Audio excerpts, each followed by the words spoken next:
Good evening, Orlando. My name is Natalie. This is the Natalie Show, and today we have a special guest.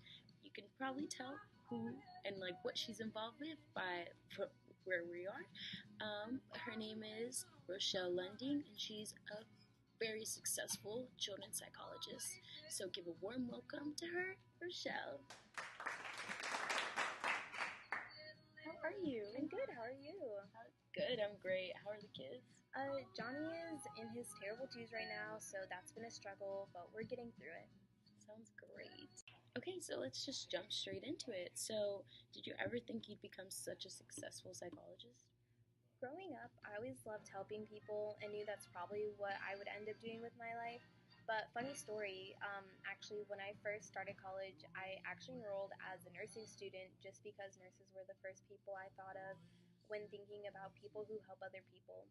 But other than that, I never did much research on it. But one of the first things that helped me find my purpose and pathway to psychology was an assessment I took in my new student experience class during my first semester of college called the Strength Quest Assessment, which gives me my top 5 strengths, and my number 1 was harmony, which means trying to find togetherness and avoiding conflict. And to me, that means avoiding conflict in yourself as well. So as a psychologist, I can help others to avoid their inner conflicts. Another assessment I remember doing was writing my purpose paper. By this point, I was almost positive I wanted to become a psychologist, but I still wasn't 100% sure until writing this paper. And by writing this paper, I was able to see my thoughts and dreams come to life throughout words, which made me actually become 100% that this is what I wanted to do with my life. Yeah. So that's interesting. So you're saying that a class that you took actually in college helped you decide what you're going to do for the rest of your life. Exactly. And that's basically what college is all about, finding yourself and what you want to do for the rest of your life. So that's interesting. That's great for you.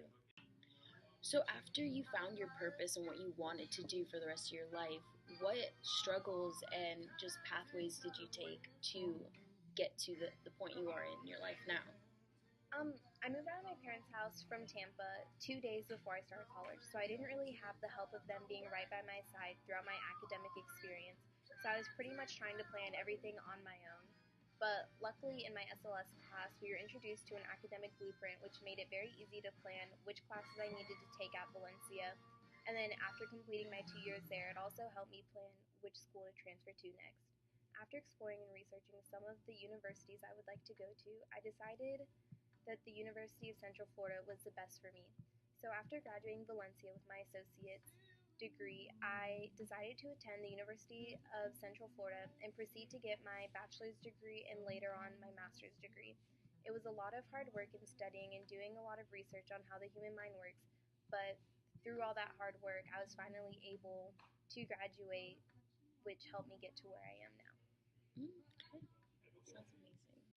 Wow, so it sounds like you went through a lot of schooling and a lot of hard work. So after getting all your degrees and figuring out what you needed to do, what career paths did you take to get where you are? Career-wise, I obviously started out small.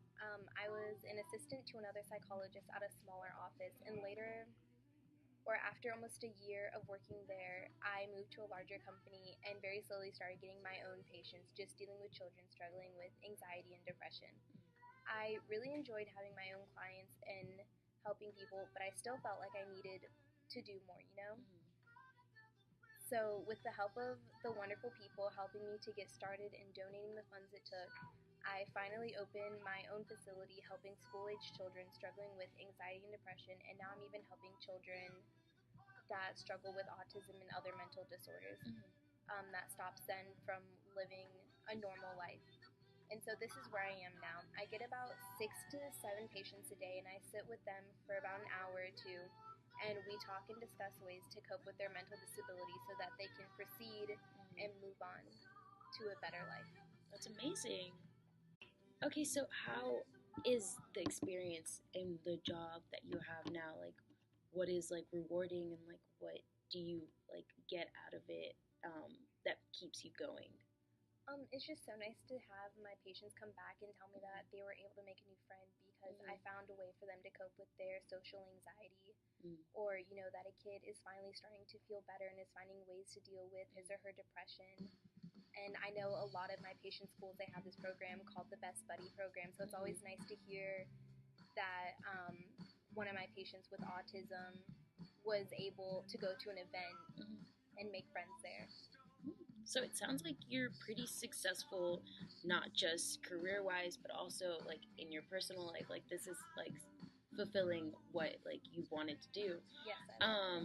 So what would be next? Is there anything else you want to achieve career-wise? I want to still stick with what I'm doing, helping children, but unfortunately for my patients, we're not nonprofit, so they still have to pay for my services, but hopefully I can get more sponsors and donators to help pay for my company so that my patients don't have to do it, and hopefully we can become nonprofit. Yeah. Because in today's society, you know, money is hard to come by, and I would just hate to see a child lose his or her life because they couldn't afford my services or anyone's services. Yeah.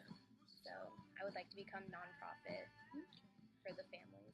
That sounds amazing. I think that's all we have for today. Thank you so much for talking to me and sharing your amazing story with all of us. You're welcome. Thank you for having me. No problem.